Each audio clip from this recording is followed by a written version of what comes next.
Welcome to Priya's food channel. இன்றைக்கி நம்ம ஒரு ஸ்வீட் ரெசிபி தான் பார்க்க போகிறோம். சேமியா பால் பாயசம் எப்படி பண்ணுறதுன்னு.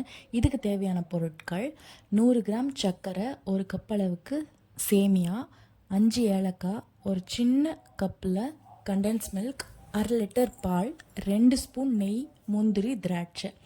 இதெல்லாம் தான் இதுக்கு தேவையான பொருட்கள். இப்போது அடுப்பை ஆன் பண்ணி இதை ஒரு தவா வச்சு இந்த தவாவில் 1 ஸ்பூன் நெய் விட்டு இந்த ரோஸ்டட் சேமியாவை நம்ம லைட்டாக அந்த நெய்யில் படுற அளவுக்கு வறுக்க போகிறோம். ஆல்ரெடி ரோஸ்டட் தான் இருந்தாலும் அந்த ஸ்மெல்லுக்காக, நெய்யோட ஸ்மெல்லுக்காக நம்ம இப்போ லைட்டாக 1 நிமிஷம் மட்டும் ரோஸ்ட் பண்ண போகிறோம்.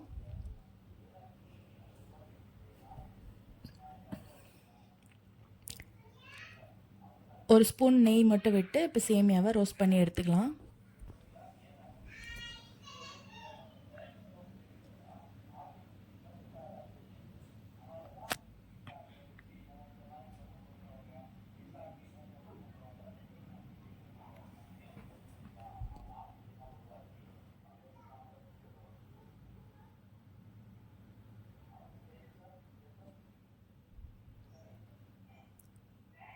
சேமியாவோட எல்லா பக்கமும் ஈவனாக ரோஸ்ட் ஆகிற அளவுக்கு நம்ம 1 நிமிஷம் மட்டும் வறுத்து எடுத்து தனியாக ஒரு பிளேட்டில் மாற்றி வச்சுக்கலாம்.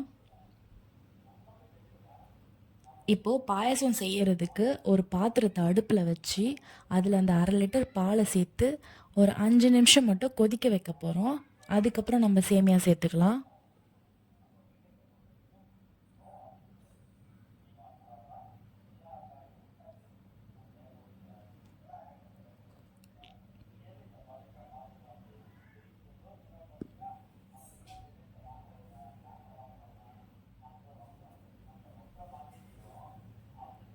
இப்போ பால் சேர்த்தாச்சு. 5 நிமிஷம் மட்டும் கொதிக்கிட்டோம்.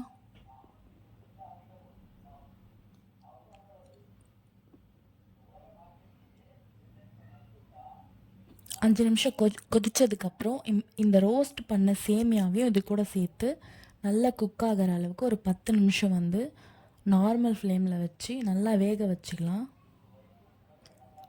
80% வெந்ததுக்கு அப்புறமா நம்ம இது கூட சுகர் ஆட் பண்ண போகிறோம்.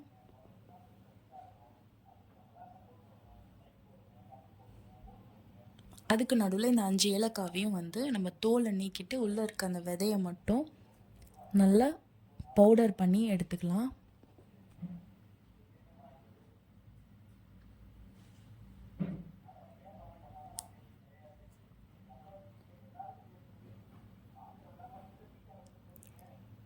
இந்த பவுடர் பண்ண ஏலக்காய் தூளை இந்த பாயாசத்து கூட சேர்த்துக்கலாம்.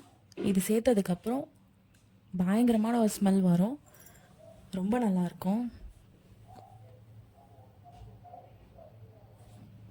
ஏலக்காய் தூளை சேர்த்து இப்போ நம்ம மிக்ஸ் பண்ணி விட்டுக்கலாம்.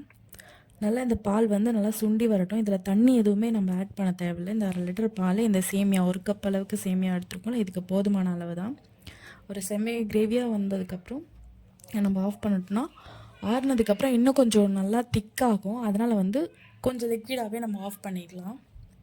இப்போ இதை நல்லா சேமியா ஆல்மோஸ்ட் வெந்து வந்துச்சு 80%. இப்போ 100 கிராம் சுகர் வச்சுருக்கோம்ல, அதை இது கூட சேர்த்து நல்லா மிக்ஸ் பண்ணி விட்டுக்கலாம்.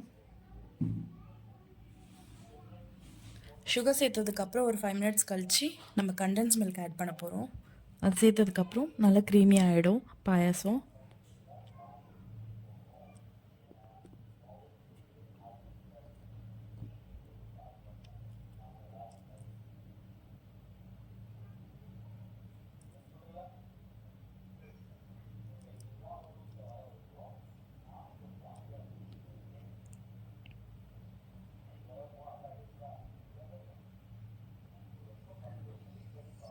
பாருங்கள், இப்போது கண்டென்ஸ் மில்க் சேர்த்தாச்சு. கண்டென்ஸ் மில்க் ஆட் பண்ணதுக்கப்புறமா ஒரு 5 மினிட்ஸ் மட்டும் நல்லா திக்காகிற அளவுக்கு நல்லா குக் பண்ணிவிட்டு நம்ம ஆஃப் பண்ணிட்டோன்னா அவ்வளோதான், ரெடி ஆகிடுச்சு. இதுக்கு நடுவில் நம்ம ஒரு தாளிப்பு கரண்டி வச்சு அதில் 1 ஸ்பூன் நெய் விட்டு முந்திரி திராட்சை மட்டும் லைட்டாக ரோஸ்ட் பண்ணி நம்ம இது கூட சேர்த்துக்கலாம்.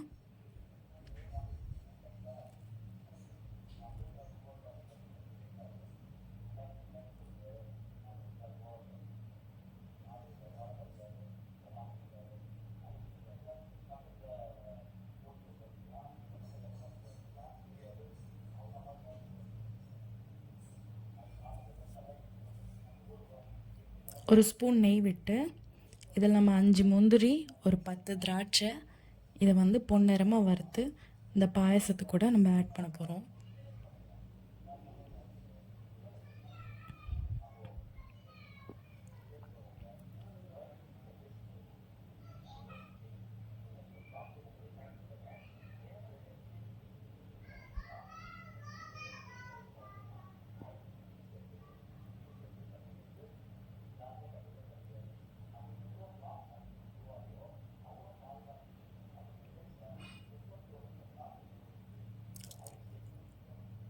இந்த முந்திரி திராட்சையை இந்த பாயசத்தோடு சேர்த்தாச்சு. அவ்வளோதான். இப்போ வந்து பாயசம் நம்மளுக்கு வந்து ரெடி ஆகிடுச்சு. இதுக்கப்புறம் நம்ம வந்து பவுலுக்கு ட்ரான்ஸ்ஃபர் பண்ணி சாப்பிட வேண்டியது தான். குழந்தைங்கள்லாம் ரொம்பவே விரும்பி சாப்பிடுவாங்க. ரொம்ப ரிச் டேஸ்ட்டாக இருக்கும் நம்ம இதில் கண்டென்ஸ் மில்க் ஆட் பண்ணதுனால.